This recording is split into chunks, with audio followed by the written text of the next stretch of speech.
शुरुआत में हम मेन कैरेक्टर कूपर नाम के एक आदमी को देखते हैं जो अपनी बेटी के साथ एक कॉन्सर्ट में जा रहा था जहां एक मशहूर सिंगर लेडी रेवन ने आना था और कूपर की बेटी उसकी बहुत बड़ी फैन थी। कॉन्सर्ट काफी बड़ा था, तकरीबन 20,000 फैंस आए हुए थे। कूपर की बेटी ने स्कूल में अच्छे नंबर्स लिए थे जिसका इनाम कूपर ने ये दिया कि वो दोनों के लिए आगे की सीट्स लेता है, जिससे उसकी बेटी काफी खुश हो जाती है। कूपर नोटिस करता है कि इस बिल्डिंग में कुछ ज्यादा ही पुलिस ऑफिसर्स और सिक्योरिटी लगी हुई है। पुलिस वाले एक आदमी को उठाकर ले जाते हैं पूछताछ करने के लिए, जो देखकर कूपर काफी घबरा जाता है। उसके अंदर अजीब सा डर था। कुछ ही देर में कॉन्सर्ट शुरू हो गया। लेडी रेवन स्टेज पर आकर जब गाना गाती है तो वहाँ लोगों के शोर से गूंज उठता है। लोग खुशी में जोर जोर से चिल्लाने लगते हैं, जिनमें कूपर की बेटी भी थी। कूपर अब बाथरूम का बहाना बनाकर हॉल से बाहर निकल आता है। फिर वो बाथरूम में जाकर अपने मोबाइल की सिक्योरिटी ऐप को खोलता है, जिससे हमें पता चला कि कूपर ने एक लड़के को एक बेसमेंट में अगवा करके रखा हुआ है। अब बाहर का सीन हम देखते हैं जहाँ बिल्डिंग को पुलिस और FBI ने चारों तरफ से घेर लिया था। कूपर एक बार फिर कॉन्सर्ट में आ जाता है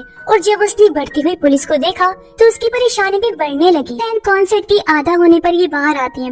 अब कूपर की बेटी को लेडी रेवन की टी-शर्ट चाहिए थी, लेकिन उस साइज में बस एक ही टी-शर्ट रह गई थी, जिसे कोई और लड़की भी लेने की जिद करती है। ये देखकर कूपर अपनी बेटी को समझाने लगा कि ये शर्ट तुम उस लड़के को लेने दो। तब उसकी बेटी मान भी जाती है क्योंकि वो अपने डैड की बात को इनकार नहीं कर सकती थी। ये देखकर शॉप पर काम करने वाला वर्कर उसकी बेटी से काफी मुतासिर हुआ। वो कूपर को कहता है कि जब नया स्टॉक आएगा तो मैं आपकी बेटी के लिए ऐसी टी-शर्ट पहले से ही अलग करके रख दूंगा। अब कूपर इस वर्कर का फायदा उठाने का सोचता है। वो उससे पूछने लगा कि आज यहाँ कॉन्सर्ट में इतनी पुलिस और सिक्योरिटी क्यों है। इस पर वर्कर कहते हैं वैसे तो ये बात खुफिया है, लेकिन फिर भी तुम्हें बता देता हूँ। तुमने मशहूर खूनी बुचर के बारे में तो सुना ही होगा, जो लोगों को ट्रैप करता है, अपने जाल में फंसाता है, फिर उनके टुकड़े टुकड़े करके बेरहमी से मार देता है। अब पुलिस को खबर मिली थी कि वो कातिल आज यहाँ पर आ रहा है, तो उसे पकड़ने के लिए ही पुलिस ने कॉन्सर्ट रखा एक ट्रैप के तौर पर, ताकि वो किले को अपने जाल में फंसाकर पकड़ सके, क्योंकि यहाँ आने के बाद वो निकल नहीं पाएगा, पकड़ा जाएगा। वजह ये है कि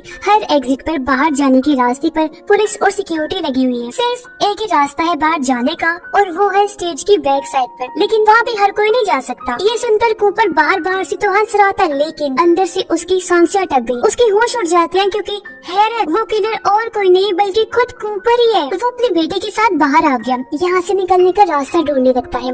उसे पता चला कि हर एग्जिट पर बहुत सारे सिक्योरिटी लगी हुई है और हर दरवाजे को यहाँ काम कर रहे वर्कर्स की ID से खोला जा सकता है। तभी उसकी नजर एक लड़की पर गई जिसने बहुत ज्यादा ही शराब पी ली थी। कूपर उसे धक्का मारकर नीचे गिरा देता है। तब उसके आसपास बहुत सारे लोग जमा हो जाते हैं, जिस चीज का फायदा उठाकर कूपर अपनी बेटी को लेकर निकलने का सोचता है। पर बाहर तो बहुत ज्यादा ही पुलिस थी, इसलिए मजबूरन वो वापस कॉन्सर्ट में ही आ जाता है। अब दूसरे गाने के लिए रेवन अपने साथी सिंगर को बुलाती है, जो स्टेज के नीचे से निकल कर आता है। ये देखकर कूपर वहाँ जाने का फैसला करता है। अपनी बेटी से उसने कहा कि चलो स्टेज के नीचे चलते हैं, बहुत मजा आएगा बेटा। उसकी बेटी हैरान होते हुए कहती है पापा वहाँ जाने की इजाजत नहीं है, और ये आप कैसी अजीब बातें कर रही हैं, हम यही ठीक है। इसलिए कूपर एक बार फिर उसी वर्कर के पास आ गया, जो कूपर को देखकर कहता है अरे सर, वो दरअसल नया स्टॉक आ गया है, तो मैं आपकी बेटी के लिए स्टॉक में से टी-शर्ट लेने स्टोर में जाने ही वाला था। कूपर पूछता है क्या मैं तुम्हारे साथ चल सकता हूँ। इस पर वर्कर बिना सोचे ही मान जाते हैं। स्टोर में आकर वर्कर कूपर से पूछता है कि आप क्या काम करते हैं। वो जवाब देता है कि मैं एक फायर फाइटर हूँ। जब वर्कर न्यू स्टॉक वाला बॉक्स उठा रहा था, तब चुपके से कूपर उसकी ID चुरा लेता है। फिर वर्कर उससे कहते हैं आज वो खूनी पकड़ा जाना चाहिए।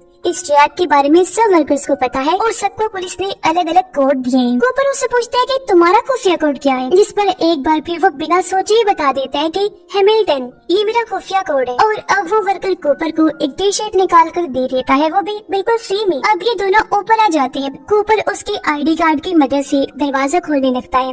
वो एक ऐसी रूम में चला गया जहाँ पुलिस की खुफिया मीटिंग चल रही थी।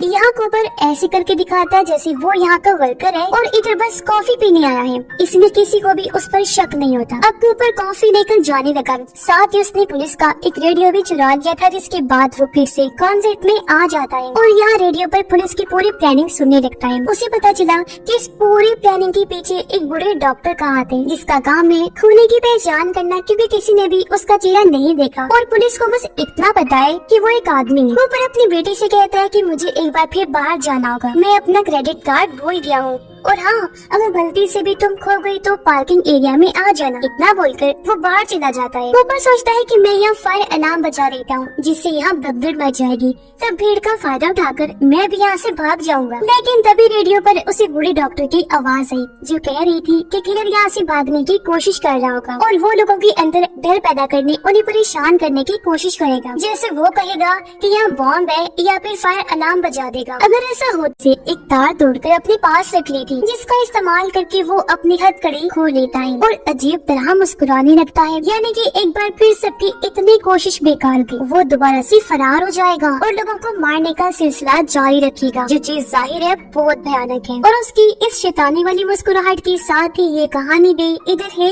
खत्म।